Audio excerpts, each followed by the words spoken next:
నిరుద్యోగుల ర్యాలీ తెలంగాణలో మాటల మంటలు పుట్టిస్తోంది. రేపు భారీ ర్యాలీకి ప్లాన్ చేసింది జేఏసీ. అయితే నిరుద్యోగుల ర్యాలీ నిర్వహణకు హైకోర్టు షరతులతో అనుమతిచ్చింది. నాగోల్లోని మెట్రో గ్రౌండ్లో జేఏసీ సభ నిర్వహించుకోవచ్చని తెలిపింది. ఉదయం 11 గంటల నుంచి మధ్యాహ్నం 3 గంటల వరకు సభ నిర్వహించుకోవచ్చని వివరించింది. అయితే తాము మాత్రం నాగోల్ మెట్రో గ్రౌండ్లో సభ నిర్వహించబోమని టీజేఏసీ చెబుతోంది. రేపు ఇందిరా పార్క్ దగ్గరే నిరసన కార్యక్రమం నిర్వహిస్తామనంటోంది.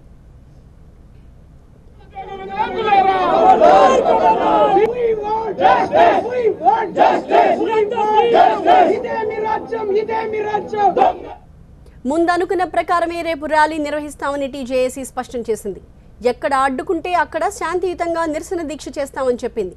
తమ నిరసనను అడ్డుకునేందుకు పోలీసులు అరెస్టులకు దిగారని టీజేఏసీ చైర్మన్ కోదండరాం ఆరోపించారు. ఇప్పటికీ 600 మందిని అరెస్ట్ చేశారన్నారాయన. ఫిబ్రవరి 1న పోలీసులకి దరఖాస్తు చేసినా ర్యాలీకి అనుమతి ఇవ్వలేదని కోదండరాం ఆరోపించారు.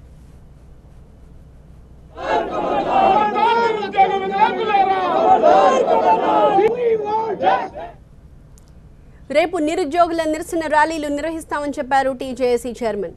హైకోర్టు చెప్పినట్టుగా నాగోల్లో సభ నిర్వహించడానికి తాము సిద్ధంగా లేవన్నారు.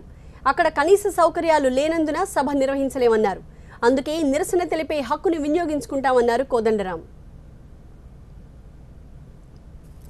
రేపటి ప్రోగ్రాము మేము ముందే అనుకున్నట్టుగా ఖచ్చితంగా మా నిరసన ర్యాలీని మేము నిర్వహించే ప్రయత్నం చేస్తాం. ఎందుకంటే మా గొంతు వినిపించేటువంటి హక్కు మాకుంది. మేము చాలా సూటిగా మేము చెప్పేది ఏంటంటే ఈ కార్యక్రమానికి ఎక్కడికక్కడ అడ్డుకుంటారు.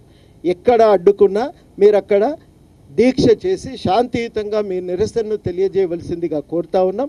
హైదరాబాదులో శాంతి భద్రతలకు ఇబ్బంది అవుతుంది కాబట్టి మీటింగుకు మాత్రం అనుమతిస్తామని చెప్పి పోలీసులు అన్నారు.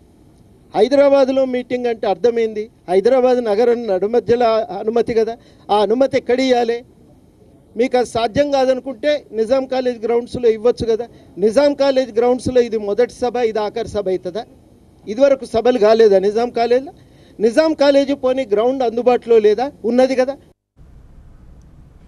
ప్రభుత్వోద్యోగాల్లో ఖాళీలెన్నో లెక్క చెప్పాలని జేఏసీ డిమాండ్ చేస్తోంది. ఉద్యోగాల భర్తీకి కార్యాచరణ ప్రణాళిక ప్రకటించాలని కోరుతున్నారు. అయితే జేఏసీ ఆరోపణలను ఖండిస్తోంది టీఆర్ఎస్. ఇప్పటికీ 28,000 మంది ఉద్యోగాల్లో చేరారని చెప్తోంది. కాంగ్రెస్ ఏజెంట్గా కోదండరాం పనిచేస్తున్నారని టీఆర్ఎస్ ఆరోపించింది. చాలా స్పష్టంగా మనకు సమాచారం ఉన్నది. మరి మహాత్మా గాంధీ పేరు పెట్టుకొని గాంధీ భవన్లో అనేక కార్యక్రమాలు జరగాల్సినటువంటి అవసరం ఉన్నది. అది ప్రజాహితమైనటువంటి కార్యక్రమాలు జరగాల్సినటువంటి అవసరం ఉన్నది. కానీ గాంధీ భవన్ అడ్డాగా, అది సైబర్ నేరగాళ్ళ అడ్డాగా మారిపోయినటువంటి గాంధీ భవన్లో ఇవన్నీ కూడా ఇవాళ తయారవుతూ ఉన్నాయి.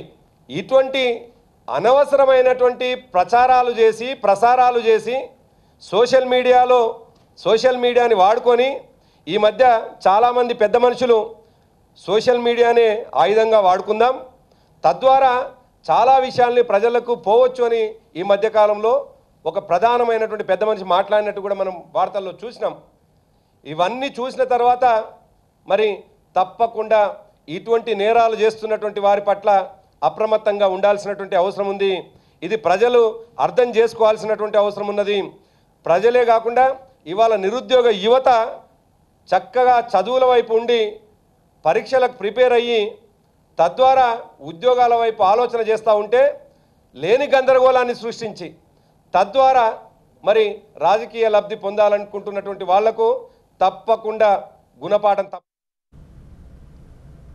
శిక్షణలో ఉన్న నిరుద్యోగులను చెడగొట్టొద్దని జేఏసీ చైర్మన్ కోదండరాంకి సూచించింది టీఆర్ఎస్. 1,00,000 పోస్టుల భర్తీనే లక్ష్యంగా ప్రభుత్వం కృషి చేస్తుంటే ఇంటికి ఉద్యోగం అంటూ నిరుద్యోగులను రెచ్చగొట్టడం సరికాదన్నారు టీఆర్ఎస్ ఎమ్మెల్సీ పల్లా రాజేశ్వర్ రెడ్డి. ఇప్పటికీ 28,000 మంది ఉద్యోగాల్లో చేరారని, మరో 24,000 పోస్టులకు నోటిఫికేషన్లు విడుదలయ్యాయని వివరించారు ఆయన. ప్రభుత్వ సంస్థల్లో కానీ ప్రభుత్వ నిర్వహించే కార్పొరేషన్లో ఉన్న పోస్టులన్నీ కూడా ఖచ్చితంగా ఫిలప్ చేస్తామని, దానికి అనుగుణంగా ఇప్పటికే 35 నోటిఫికేషన్లు ఇచ్చామని, దరిదాపు 28,000 పోస్టులు ఇప్పటికే ఫిలప్ చేశామని, ఇది నిరంతర ప్రక్రియ, అనేక legal aspects, zonal aspects, Kamalnathan commission యొక్క డివిజన్ ఆస్పెక్ట్స్ ఇవన్నీ ఉన్నాయి. కాబట్టి ఇవన్నీ అవుతున్న క్రమంలో ఏ డిపార్ట్మెంట్లో క్లియర్గా వచ్చినట్లయితే ఆ డిపార్ట్మెంట్ ఫిలప్ చేసుకుంటా పోతుందని చెప్పేసి ప్రతి రోజు మేము ఎవరో ఒకరు ప్రభుత్వం కానీ ప్రభుత్వం తరఫున అనేక మంది ప్రెస్ స్టేట్మెంట్స్ ఇవ్వడం కానీ ప్రజలకు తెలియజేయడం కానీ జరిగింది. అయినా ఒక నోటిఫికేషన్ ఇవ్వలేదని, ఒక జాబ్ ఫిలప్ చేయలేదని, ఈ ప్రభుత్వానికి అసలు నిరుద్యోగుల పట్ల చిత్తశుద్ధి లేదని పదే పదే చెప్పిన అబద్ధాలనే మళ్ళా చెప్పడం. ఈ మధ్యకాలంలో ఇచ్చిన నోటిఫికేషన్లు, చేరిన ఉద్యోగస్తులు మేము చేరామని చెప్పి వాళ్ళు చెప్పిన తర్వాత తప్పనిసరి పరిస్థితుల్లో 20,000-25,000 ఫిలప్ చేశారని చెప్పేసి ఒప్పుకోవడం జరిగింది. మేము అందుకే మొదటి నుండి చెప్తున్నాం, ఈ ప్రభుత్వం ఖచ్చితంగా కట్టుబడి ఉన్నది. ఖాళీగా ఉన్న ప్రతి పోస్టుని, అవసరమైన కొత్త పోస్టులని, అది ప్రభుత్వ రంగ సంస్థలు కానీ ప్రభుత్వంలో ఉన్నాయి కానీ ఖచ్చితంగా ఫిలప్ చేయడానికి కంకణం కట్టుకొని ఉన్నది. అందులో విద్యార్థులు కానీ నిరుద్యోగులు కానీ ఎక్కడ కూడా మొక్కవోని విశ్వాసంతో ఈ ప్రభుత్వం పట్ల నమ్మకంతో ఉండాల్సిందిగా మేము విజ్ఞప్తి చేస్తున్నాం. ఏడాదిన్నరలోనే రికార్డ్ స్థాయిలో 5,940 మందికి ఉద్యోగాలు ఇవ్వడం వాస్తవం కాదా అని కోదండరాంని ప్రశ్నించారు ఎంపీ బాల్క సుమన్. ఈ మేరకు కోదండరాంకి ఆయన బహిరంగ లేఖ రాశారు. కాంగ్రెస్, టీడీపీలు రాష్ట్రాన్ని పాలించిన సమయంలో కూడా ఈ స్థాయిలో ఉద్యోగాలు భర్తీ చేశారా అని నిలదీశారు.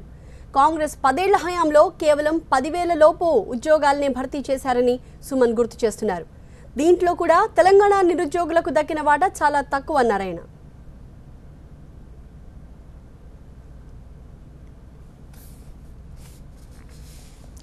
మొత్తానికి నిరుద్యోగుల పేరుతో రాజకీయం చేయడం తగదని టీఆర్ఎస్ అంటోంది. పనికిరాని డిమాండ్లతో యువతను గందరగోళపరిచే యత్నం చేయొద్దనంటోంది. మరోవైపు ఉద్యోగాల భర్తీకి స్పష్టమైన క్యాలెండర్ ప్రకటించాలని జేఏసీ డిమాండ్ చేస్తోంది. తెలంగాణ జేఏసీ నిర్వహించ తలబెట్టిన ర్యాలీకి అనుమతి లేదన్నారు సెంట్రల్ జోన్ డీసీపీ జోయల్. సభకి కూడా ఎలాంటి అనుమతి లేదన్న డీసీపీ ర్యాలీ చేసేందుకు విద్యార్థులు జిల్లాల నుంచి వచ్చినా అరెస్టులు తప్పవన్నారు. హైదరాబాద్కి వచ్చిన విద్యార్థులపై క్రిమినల్ కేసులు పెడతామని హెచ్చరించారు. ముందస్తు చర్యల్లో భాగంగా జిల్లాల నుంచి 300 మంది అదనపు పోలీస్ బలగాలను హైదరాబాద్కి రప్పించామన్నారు.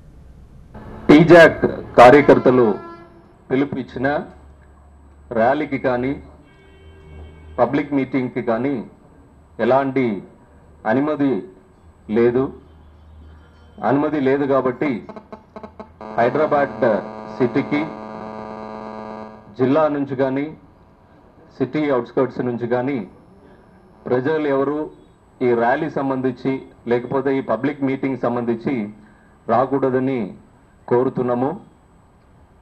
ఇక్కడ నిషేధ ఆజ్ఞలు సిటీలు, హైదరాబాద్ సిటీలు అమల్లో ఉంది కాబట్టి పర్మిషన్ లేని ఈ ర్యాలీకి కానీ పబ్లిక్ మీటింగ్ కానీ ఎవరైనా వస్తే చట్టపరమైన చర్యలు తీసుకోబడుతుందని